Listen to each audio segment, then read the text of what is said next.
ভোর 6টায় যখন দিনটা শুরু হয়, বাচ্চা কাচ্চাদের জন্য নাস্তা তৈরি করো, হাজব্যান্ডের জন্য নাস্তা। অনেক সময় দেখা যায় যে আমরা যেটা খাই বাচ্চা কাচ্চারা ওইটা খায় না। ওদেরকে স্কুলে বিদায় করা, হাজব্যান্ডকে অফিসে বিদায় করা, ওদের টিফিন দেয়া, আসলে মাথা একদম শেষ। খুবই টাফ একটা বিষয় আমাদের মায়েদের জন্য।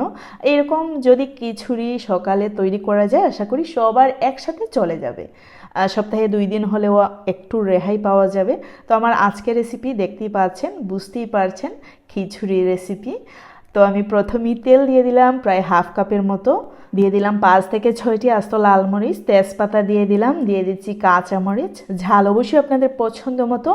1 কাপ পরিমাণ পেঁয়াজ দিয়ে দিলাম রসুন কুচি এবং আদা কুচি। এগুলো সম্পূর্ণই আপনাদের ইচ্ছে মতো দিয়ে দিবেন, আমি কিন্তু একটু বেশি করিয়ে দিলাম, আমার ভালো লাগে। তো খুব ভালো করে নেড়ে নিচ্ছি, হালকা একটু কষিয়ে নেওয়ার পর এরই মধ্যে আমি অ্যাড করে নিচ্ছি স্বাদ মতো লবণ, দিয়ে দিচ্ছি 1 টেবিল চামচ পরিমাণে হলুদের গুঁড়ো আর 1 টেবিল চামচ পরিমাণে জিরে গুঁড়ো, দিয়ে দিচ্ছি 1 টেবিল চামচ পরিমাণে মরিচের গুঁড়ো আর 1 টেবিল চামচের চেয়ে একটু কম গরম মশলার গুঁড়ো। আপনারা চাইলে কিন্তু এইখানে আস্ত গরম মশলাও ইউজ করতে পারেন, তবে যেহেতু এই রেসিপি আমরা সকালবেলার জন্য তৈরি করে নেব, তাই জন্য অবশ্যই চেষ্টা করব গরম মশলার গুঁড়ো দিয়ে এই রেসিপিটি তৈরি করে নেওয়ার, তাহলে মশলার ডিস্টার্ব থেকে আমরা বেঁচে থাকবো। তো দেখতে পাচ্ছেন এখানে আমি ডাল ইউজ করছি। প্রথমেই দিয়ে দিলাম 1 কাপ পরিমাণ ছানা ডাল, আর তারপরে দিয়ে দিলাম 1 কাপ পরিমাণে ছানা ডালই একদম খোসা সহ। এই ডাল দিয়ে মূলত আমরা ছটপটি তৈরি করে খাই, যা আমরা সবাই জানি। আমি কিন্তু এই ডালগুলো রাত্রে ভিজিয়ে রেখেছিলাম। মূলত সকালবেলা আমরা যা কিছুই খাই না কেন, রাত্রে যদি একটু হলেও চিন্তা করে ঘুমানো যায়, অনেকটাই ব্রেইনের প্রেশার থেকে বেঁচে থাকা যায় আমি মনে করি।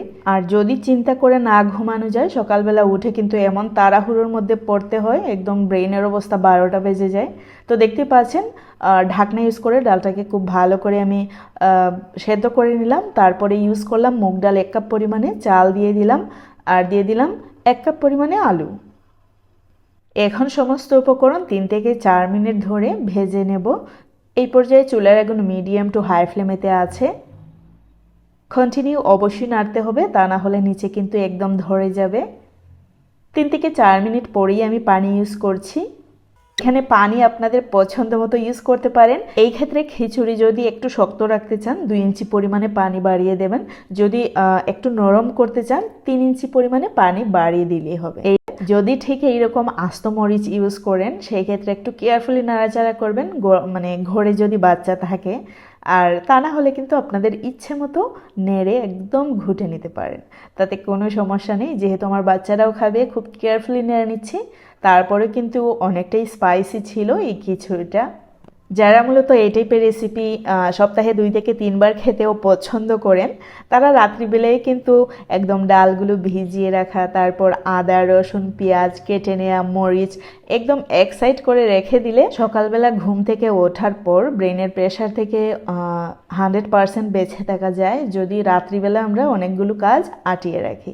তো দেখতে পাচ্ছেন খিচুড়ি প্রায় হয়ে গেছে, আর আমি এখন সার্ভ করে নিচ্ছি। খিচুড়ি যখন আরেকটু ঠান্ডা হবে তখন আরেকটু কিন্তু ড্রাই হবে, এরকম থাকবে না। আশা করি আমার আজকের রেসিপিটাও আপনাদের কাছে অনেক ভালো লেগেছে। ভালো লাগলে একটি লাইক দিতে ভুলবেন না, বেশি ভালো লাগলে সাবস্ক্রাইব, আরও বেশি ভালো লাগলে ফ্রেন্ডস ফ্যামিলি এমনকি নতুনদের সাথে শেয়ার করতে ভুলবেন না। আজকে এ পর্যন্তই। See you in the next video. Till then bye, আল্লাহ হাফেজ। সবাই ভালো থাকবেন, সুস্থ থাকবেন।